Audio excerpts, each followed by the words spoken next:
Hey, what's up? This is Corey Dion Lewis, clinical health coach and host of the Healthy Project podcast. Now, the research shows that social determinants can have a greater impact on your health more than healthcare or lifestyle choices.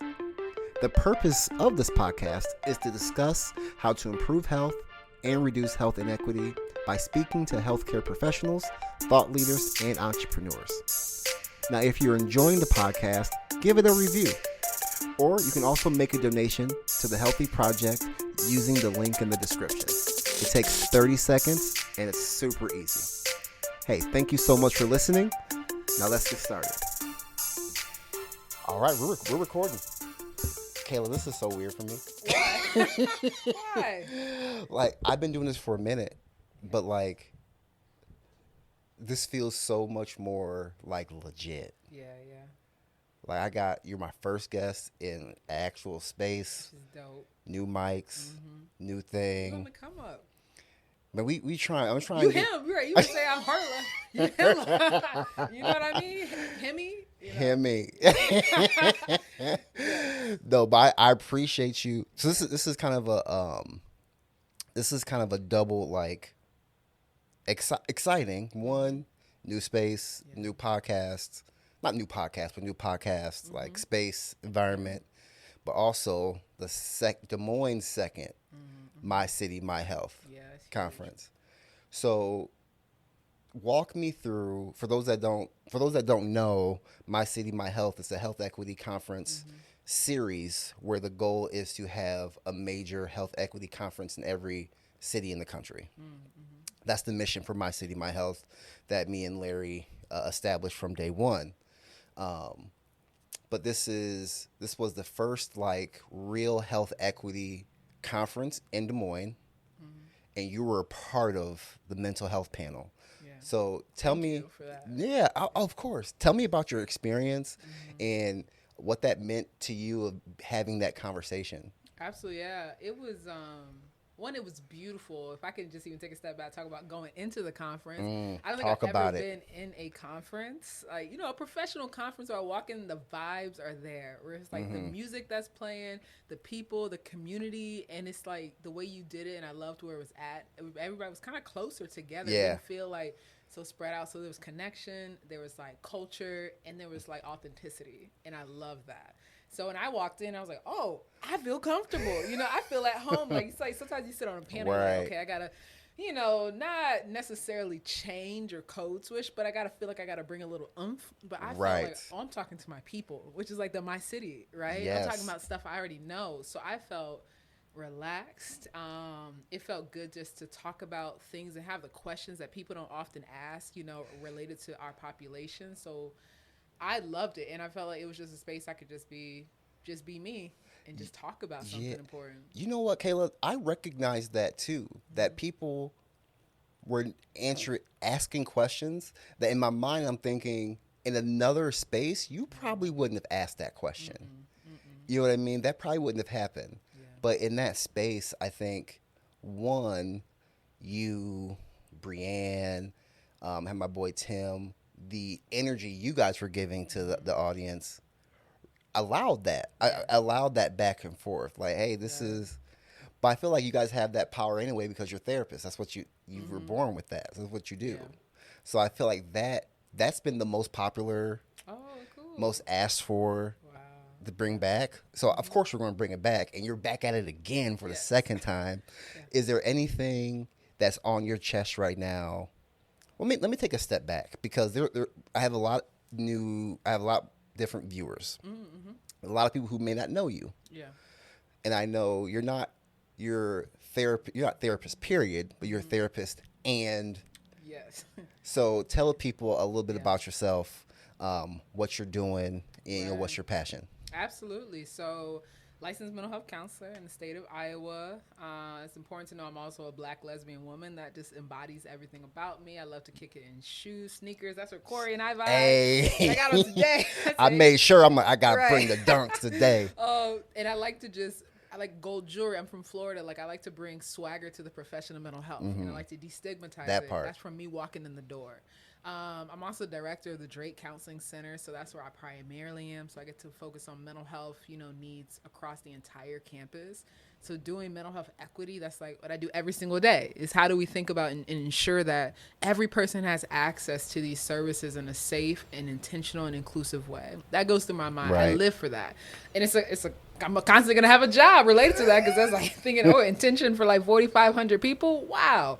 But I love that, because I want to destigmatize and I want to ensure like people have access to mental health, even if it's not therapy. So that's why I love this with like, a panel that has access. Everybody might not sit on a couch or a chair or virtual session, but they should have access to that. So I spent a lot of time doing that. And I also, since the last time, actually, I opened up my own little business. Yeah, talk about it. So I own my own LLC. It's called Question Kayla. That's also a platform of like my social media. And I don't know if I ever told you like where I got the name from. Is I like to ask a lot of questions, and there's actually kids making fun of me like when I was a freshman in high school, because when the teacher says who has a question, my hand was up. Like I always was curious. I wanted to know something, so they said, there's Question Kayla.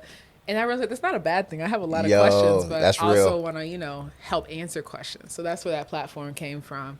But I have presentations, trainings. Eventually, I might open up consultations. Let's just see what my capacity is like. But that's my give back, right? So I do things for like, nonprofits, any space I can, but also other spaces to ensure people have access to the material, related to mental health. So. That's so dope. And I know we always say this, that's like, it's so needed. I hear that a lot. Yeah. That's so great, and it's so needed. And yeah, we know it's needed. But my question is, okay, we understand mental health, what you're doing should never go out of style, right? Mm-hmm. How do we reach the people? And this is one question that I hope comes up or gets talked about at the conference this year. But there's somebody that is struggling and for whatever reason won't seek help. Maybe they can't. Maybe there's an insurance issue. You kind of touched on that during the documentary that we're filming. But like, how do we get to the people? Yeah, I would say first step, which is something that's my goal in the next year, is we have to go to the people. So it's kind of like if we're hearing from an aside, like people are saying this, but we're hearing it from other people, then we're never really connecting. So there's like a gap. And that gap can be financial, that gap can be, location. But I don't think we're actually in the community like that in outside of a professional way. So if it's like there are people, I hear from pastors say, this person's struggling in the church. We should be there, right? How do we actually go to that? And then, that's the issue with capitalism and all that. We got to make change and all of that. But at the same time, the communities that we're really trying to help may not even have the means to get into our doors. Right. So it's less about how do we open up our doors somewhere people can go, but more like how do we knock on the people's doors that may not even know how to reach us. Yeah. And there are so many things. This is funny, not around mental health. Maybe it's kind of similar to mental health, because as a health coach, I try to stay, there's a fine line between coaching and therapy. And I don't cross that line at all. I'm not trying to get sued out here for nothing. Right. But I have a helping heart, so it's hard for me, but I know my limitations. But what comes up a lot within my spaces are anxiety around food. And what I'm realizing, especially in the health coaching space, even when I was a younger health coach, and people would tell me that like, this is how I grew up, I just can't, this is how I'm still eating. I saw it as an excuse as a young, immature health coach, like, here's the same old excuse, this is how you ate when you were younger. But there's something to past trauma, past anxieties that show up as an adult that were there as a child. That I had a patient today that she really wants to change. And she wants this goal of eating healthier and going to the gym, but she gets anxiety because she had stints of homelessness. So whenever rent's due, she gets anxious. She has the money, but it's this anxiety. So then she starts to eat whatever's in the way. Right? And it's like, man, we can't even talk about, what healthy foods you need to add to your diet or getting cardiovascular activity. Because when the 28th, 29th come around, you're bugging out. And I can't even fault you. Kayla, I'm like, fair. You were homeless for years. Yes. I can't even be mad at you. Mm-hmm. So, in your work, how do you work with that? Like, how do you, and they really, really want to change, but they're not looking at the things that happened to them 10, 20, 30 years ago. Absolutely, yeah. So a lot of people come to therapy, or they come to like coaching or this next step in life using a part of their brain that's very different than the one in the past. Yeah. Right. So it's like I use my maybe more mature, developed brain that knows I have these resources, but there's a whole brain that we have that lives in our gut that also lives in like a different part of our brain where it stores memories, experiences that aren't there yet. So what happens is people are having this internal tug of war, but there's a part of them that's just like, I am safe now, I am okay now, but they're moving here. A harder treatment is we need to move backwards, which feels so weird, right? It like, does. why would I go backwards? What's the idea? It's almost like you're leaving your parts behind. There are parts of you that haven't got the chance to experience the healing, that haven't got the chance to experience that safety, financial security. And because you're just moving here, if you don't turn back and actually go back and let these parts of you know that where you're at now, listen to the needs that they still have, those fears, validate that, and also reassure it, you're going to find yourself keep having these hiccups around that time, because they're just like, yeah, I know you're saying all this, but this is all I remember. My brain is like, I remember not having money. I remember being afraid. And this thing that's happening right now, rent, that reminds me of that. And I feel stuck there. So we have to get yourself unstuck by going back and relieving the pain that's there. Right. So is that where your inner child work comes from? Yes. Absolutely. I love inner child work. The moment you mentioned, you're like, oh, she has a little girl. This is what she experienced. I'm like, yes, because think about a child's mind. They're just like in panic. They're like, I don't know how to do this for myself. I can't do this for myself. I got to figure out whatever way to make me feel good in that moment. But as an adult, you're like, no, I have these resources. A child doesn't know that. So internally in inner child work is we go back and we have to listen to what is that inner child communicating? What is it still holding on to? What does that heaviness look like? And then from where you're at today, from the core part of yourself, how can you then start to relieve some of that? Can we validate that? So if my inner child is saying something like, I'm really afraid if I go to the gym, I won't have money anymore. Instead of me saying, I don't need to worry about that, which is our gut response, like, let me forget, validate that. It makes sense for me to be worried about that because X, Y, and Z. And at the same time, here are some ways I can take care of myself in case I ever worry about finances again. Right. So that's the way you kind of navigate. But it can be a difficult process because you have to sit with some like really overwhelming emotions. Yeah. And that's the key word. You got to sit with that joint. Yes. Not a lot of people trying to sit at all, period. Good. I'm not going to sugarcoat nothing. It's not like kumbaya feels good. No, you're going to feel some things. But that's the power in doing it with somebody else. Is you won't feel that stuff by yourself. And I think that's what makes people afraid, is because when they did feel that, often they were isolated, alone. So if they feel it again, it's going to trigger that. Right. So that's the power in doing that in a relationship. No, that's real. Something that was brought up, again, you're my go-to mental health correspondent. I feel like I'm MSNBC or some joint. Right. Give my credit. I'll take it. You make it, I make it. Right? For real. And during the documentary that we're filming, I brought up policy and how that affects mental health. Services and things like that. And I'm starting to realize health equity and policy go together. I separated them for a while because in my mind, policy and politics were the same. And I'm like, I'm not rocking with that. But policy and advocacy, what I'm recognizing is it's not, you can't separate them. And there are a lot of social injustices around mental health that are happening. And what are your thoughts on that? What are some of your frustrations around that, or what are some things that we can do? And I'm hoping this conversation comes up at the conference. I really am, because the more I get into health equity, the work, and start like researching and reading and starting to study it more, policies are trash. Yeah. Around all aspects, not just mental health, but you being in that space and seeing it firsthand, how policy is affecting how people get your services or whatever the case may be. What are your thoughts on that, and how do we go forward? Absolutely, yeah. So when you think of social justice, I want to eliminate the barriers, right, that perpetuate these issues. And so if I'm working with someone who is significantly poor, houseless, I can't sit here and teach you mindfulness skills. And I think that's what happens in our profession. That part. It's like, let's teach you how to breathe. Let's teach you how to regulate. How am I going to teach you how to regulate when you go home and you don't know where you're going to sleep? You don't know where your next meal is going to be. So a lot of that approaches, these policies is how do we change the structure and the climate so that way people have access to that? That would make my job 10 times easier if they didn't have to worry and I'd have to worry where your next meal is going to be. If you have enough clothes to last the week.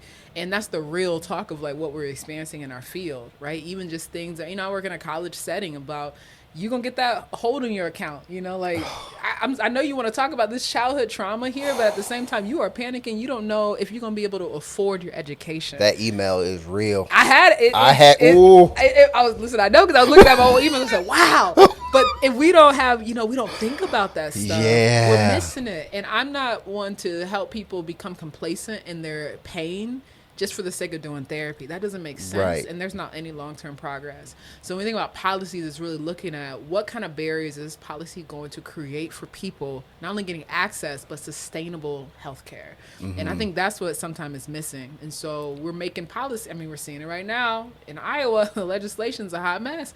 And that's something I personally have to deal with when I counsel someone who's coming in because they are distressed and they need an abortion, but they're terrified of not knowing what to do. I'm not going to sit here and say, let's deep breathe. Might in regulation, but that's a Band-Aid. Like there's a real life situation that's happening. How do we actually get you to the resources that you need overall? And what kind of hoops do we have to jump through? And that's the role of like, how do you help people do that? But also how do you dismantle the system and have advocacy so that way there's less hoops people have to jump through before they can even actually process the things that they have going on. Yeah, I got to let that soak in a little bit. That's and I say it because I don't know what time you gonna air this, but on July 11th, by the time people see this, we're gonna have new laws. Because Governor Reynolds just called something, to do July 11th to talk about banning abortion fully. So these are things that are going to impact people, and we have to have conversations about that. Right, and it's not just impacting them whether they're in that situation, but now it's it's a long-term effect. Yes. Because it's compounded. That happens. Now they have that stress. Yeah. Now other stresses in their life are building up. It's just one thing after another. Yeah. And it's feeling like, not me personally, but I know from what I've been told from people that I work with outside of work that people are getting fed up. They are. Fed up. About 3 things happened last week, so you think about banning DEI or affirmative action, LGBTQ. It's so many things. It's almost like when you think about policies and we think about social justice trauma, it's like removing the rights. People feel trapped. They feel like there's nothing they can do, and that triggers fight, flight, freeze, fawn, like all these different trauma responses. But then you don't find the chance to regulate, right? You don't ever get to catch your breath. And so when we think about policies, it's like maybe before people were like, okay, I'm just going to allow things to happen. And majority of people, because there are people who are always impacted. But when you feel that, you see that, it's heightened all the time. Your body never gets the chance to regulate. And then if your body's never in a state of regulation, all these past experiences, right? You're easily triggered, easily irritable, overwhelmed, not really sure what to do. And then therapy, you come in and you're kind of seeking that, fix me, right? Right. But you're not broken.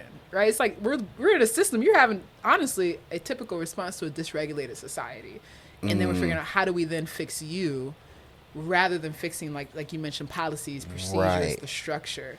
And if we're only focused on one and the other, then we're going to consistently have polarization and dysregulation across the board. Right, and then you have people already thinking it's them and not even thinking about their situation or their environment that someone else is impacting. Exactly. And then that's across the board what I see with suicide prevention.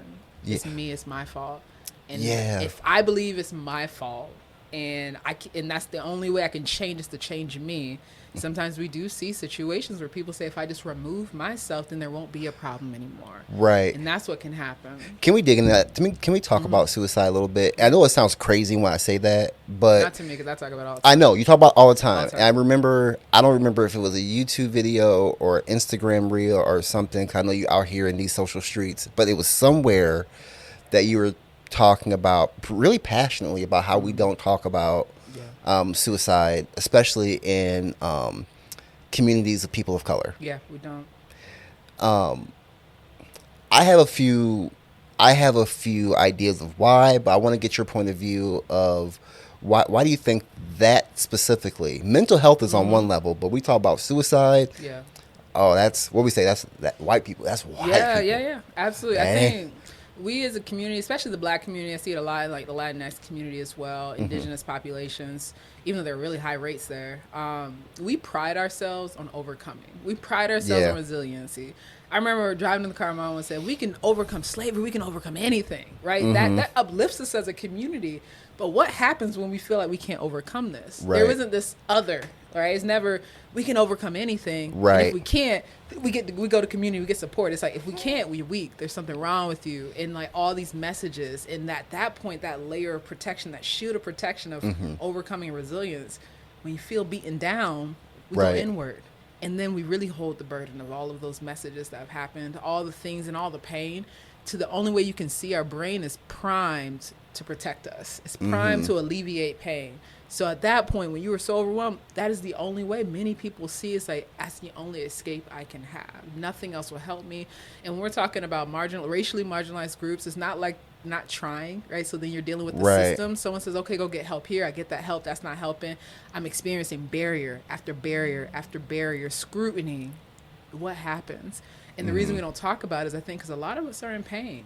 And again, we just have faith, right? A lot of our communities are rooted in faith, and you're not praying hard enough. So again, if you're not doing well, it's because you're not. There's something you're not doing, because we can't think about that. Because I think a lot of times if we think about it, it just swallows us. I think we become anxious and we're like, I can't think about the bad stuff, the negative stuff happening in the world. I just got to keep my eye on the future. Yeah, that's real. You know, when I think for me, I feel like if someone were to approach me about the situation like that, I automatically going to feel like I need to have the answer for them. Yeah.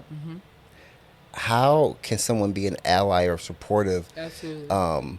When someone does, that is a leap of faith and bravery to say, hey, I've thought about, or I've attempted, or I have a plan, or whatever the case may be. How do we equip somebody to handle that kind of conversation? Yeah, I'm glad you asked that, because what we started doing at Drake, myself and another professor, Greg Lango, we started offering these free, what we call QPR trainings, which is question, persuade, refer. And it's a suicide prevention, kind of like gatekeeper training. So it's kind of giving emotional mental health emergency CPR. Not PR, whatever you would call that. Right. Where the idea is it equips people of like, okay, what do you do? What are the warning signs? And then what can you do? So one step I would say, getting trained in that. You can reach out to me, through Drake. We've trained some folks at CFI. The hope is to get that out there. And it's free. It's 1 hour. Oh, that's dope. Just getting the education, because a lot of people don't have the education. And even if someone approaches saying, hey, I'm really struggling, that's an opportunity to prevent something, to intervene. But if you don't know what the signs are, it's going to be really hard. So I would say get in that training. You can just Google QPR trainings and you can have it. Yeah. I'll make sure I have the link in the description of this episode and on the YouTube. And it'll give you trainers who are all local as well. We got 3 other new trainers at Drake too, so that's a great opportunity. Right.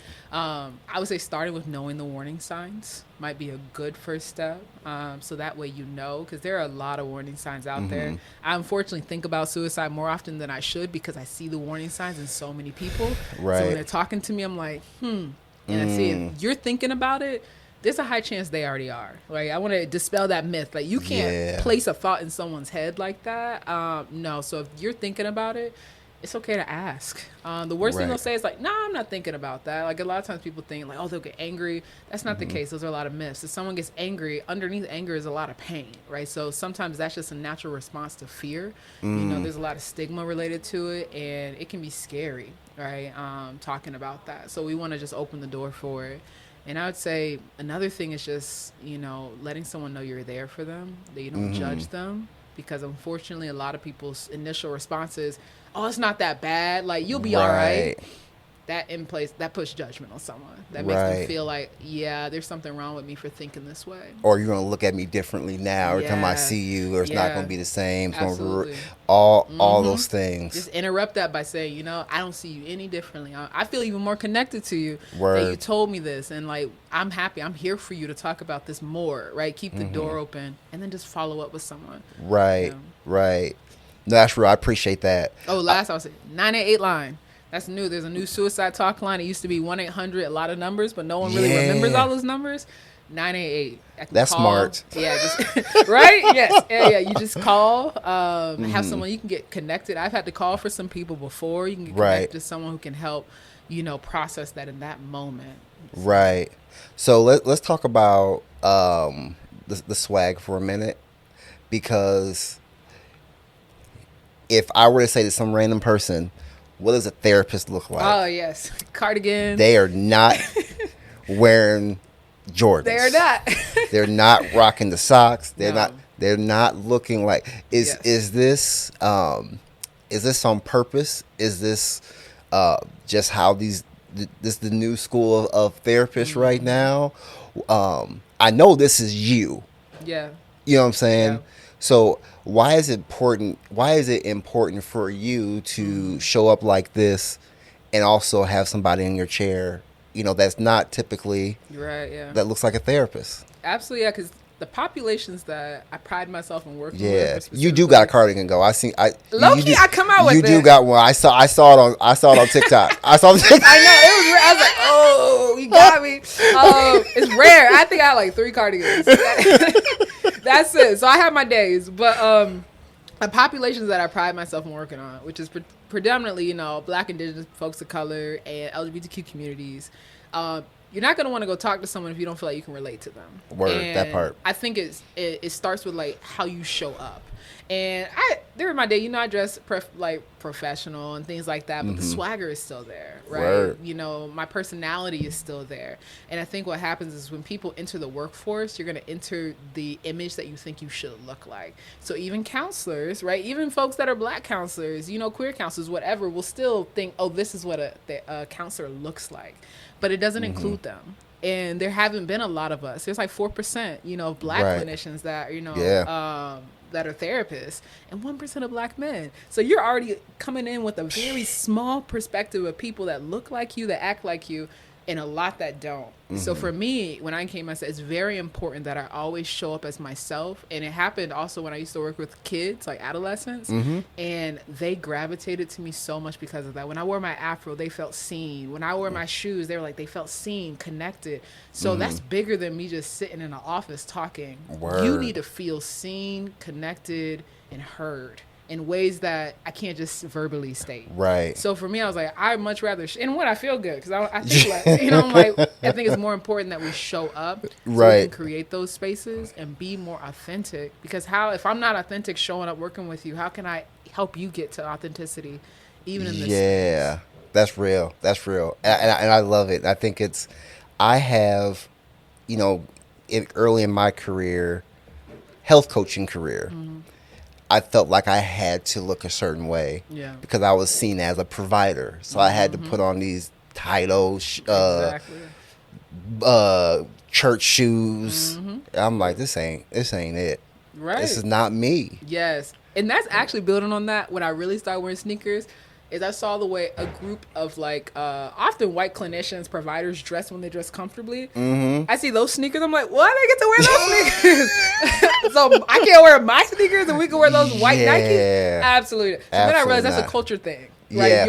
Your relax looks like that. In my culture, relax looks like this. Yes. So it's okay for me to insert that. And I was like, when I'm not, I'm embodying white supremacy within myself, saying I have to act a certain way to connect with you. Right. Absolutely not. Because the knowledge is still there. You're still talking that Period. talk. Yes. Period. So I realized, I was like, oh. Right. And if you pay attention, there's a certain way people dress when they're relaxed. I'm like, oh, this is just culture. Like, you don't have to wear no moccasins and Sperry's. Like, now I can wear my Jordans and my Air Max. And I felt relaxed ever since then. I was like, who's going to check me? Because I'm coming with the same knowledge. Exactly. I am. I'm still the same person. Exactly. It's just, this is what I look like when I'm relaxed, and that's what you look like when you're relaxed. That's dope. So I know I got 5 minutes with you. I'll be mindful of your time. But getting back to My City, My Health, what are you looking forward to this year? What are some of the conversations that you feel like we should bring up within that panel? It's going to be you again. Brianne's going to be there. My guy Gabe Martinez is the other panelist. Teresa Zilk is the moderator. So I'm super excited for that panel again. I think it's going to be dope. yeah, what are you looking forward to? What kind of conversations are you wanting to have? Absolutely, yeah. One, I'm really looking forward to just the vibe. Just not often I get to show up in a space. Actually, next time I might wear my sneakers. Yeah. Now that, just like where I get to just show up as myself with people I already connect with and have a authentic conversation around mental health and not feel anything in my mind that says you got to talk a certain way, you got to be a certain way. Like, I love that. I'm also thinking that we need to have more conversations about early prevention. So talking about our children, talking about life as children, because I think there are a lot of adults out there as well that kind of don't realize the things that happen to them as a child are still impacting them. And the things that are happening to our children now have the potential to impact them. And so I think if there's a way for us to cultivate that conversation, that can be really helpful, especially around trauma, self-esteem, just like generational trauma, all these different pieces. And then how do we overcome that? Because I think that's where we're at a lot of ways. Because I think a lot of people now like, okay, now I know I got some problems. I go to therapy. What do I do with that? What's the next step? And I think I'm really looking forward to hearing from the community on what they want from us. So I know it's a lot of us giving them, but if they're like, hey, we need more of this, or we see that, like, I'm going to therapy, but I need more help outside of it, that would actually help me personally to figure out, okay, what kind of groups do I need to start figuring out how to give back to the community? Right. That leads to an idea that I have. I'm going to talk to you about it once we cut. But because last year, we blocked 45 minutes per panel. 45 minutes for a panel. I want to say 15 minutes for Q&A, or 45 minutes total. And it was not long enough. No, yeah. It was not. It was not long enough. Yeah.